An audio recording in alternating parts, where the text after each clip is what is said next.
Jayanti. On Friday, Akshay told me that I had to give a little speech about Ambedkar's works and his thoughts and ideals about feminism. I must say I was a little, taken aback and a little scared because I don't count myself as an expert on him. As a matter of fact, before coming to Bombay, I did not have much exposure.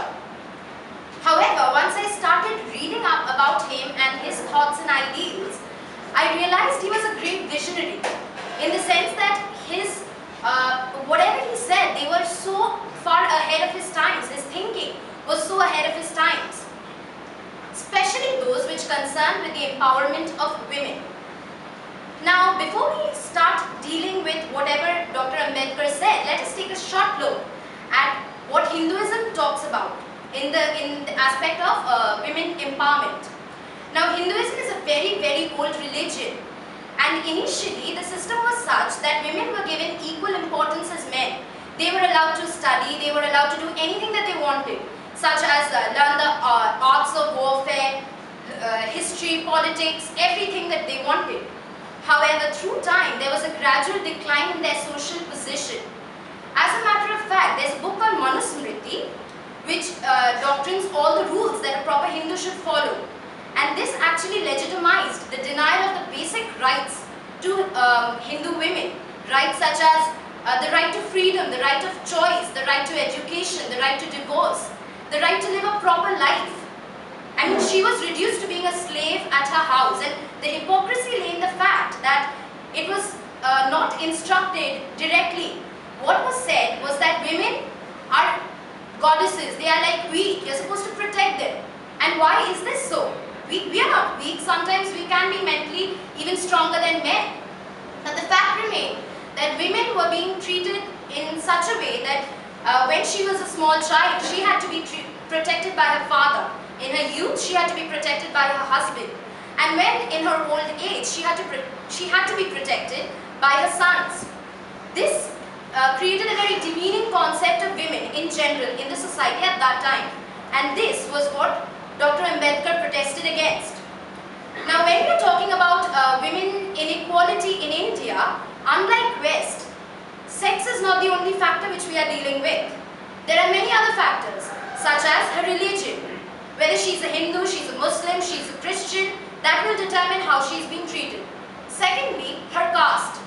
You can't really separate caste from her sex. I mean, being born as a woman in India is bad enough, and God forbid, if you are born as a woman in a low caste society in India, then you are so doomed. Other than these, what are the other factors which must be kept into account? Your socio-economic condition, whether you're rich, you're poor, what kind of community you belong to. And because Dr. Ambedkar himself belonged to an oppressed and repressed section of the society, his thoughts and ideals about feminism are a little bit more useful than those feminists who just sat down and observed and wrote down a few facts. So what did Ambedkar actually say? What was the way in which women could achieve their emancipation?